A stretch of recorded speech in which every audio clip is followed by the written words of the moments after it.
Just when things start working, most people do something subtle that quietly pulls them backwards. It's not failure, it's self sabotage, and it shows up when progress starts to feel unfamiliar.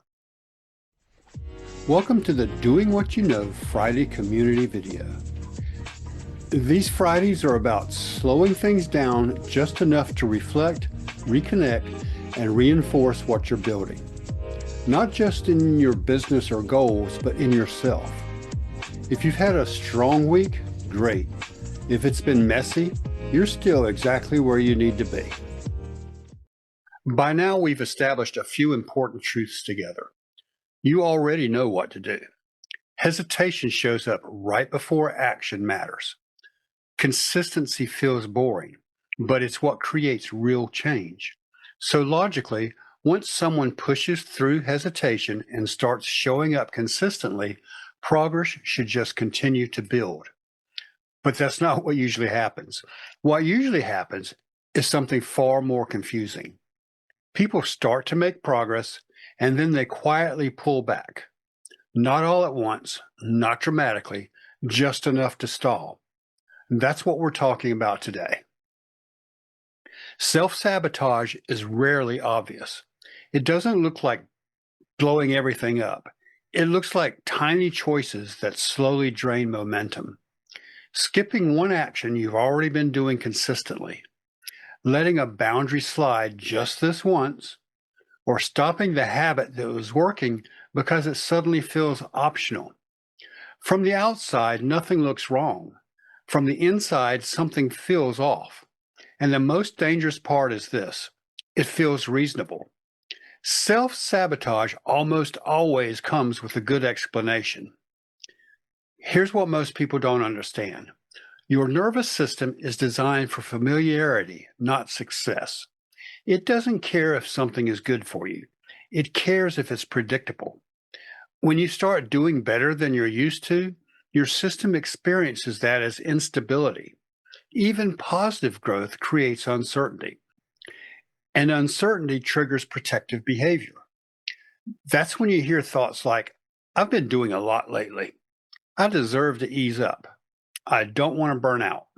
I'll come back to this next week. None of those thoughts are lies, but they're incomplete.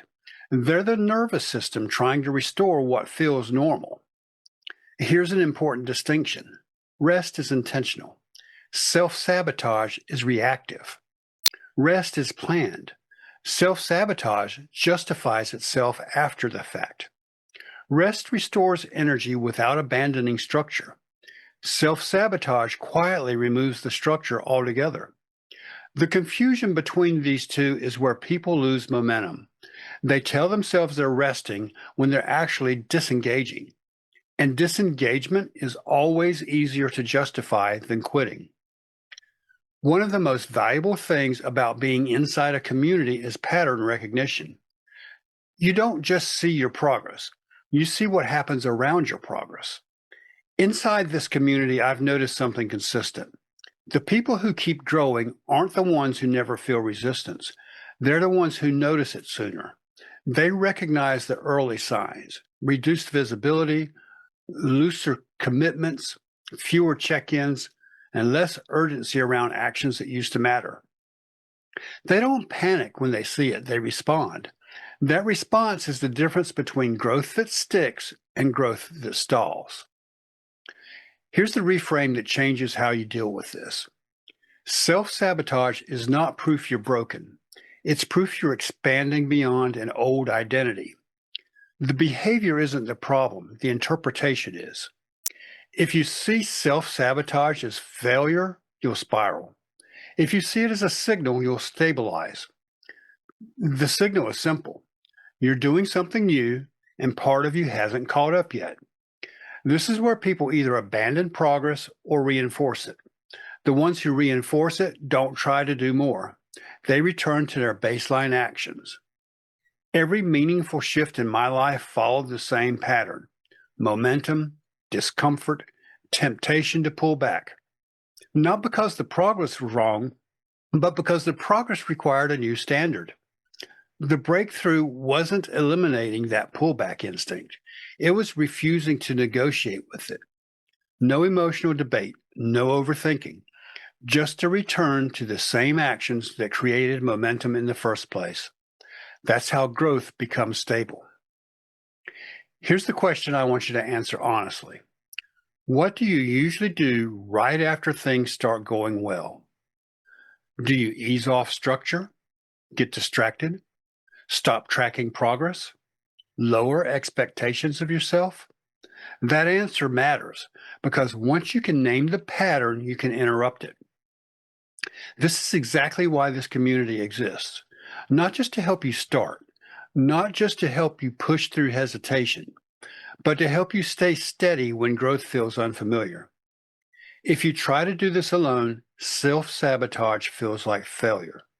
Inside the community, it becomes something you recognize early and move through intentionally.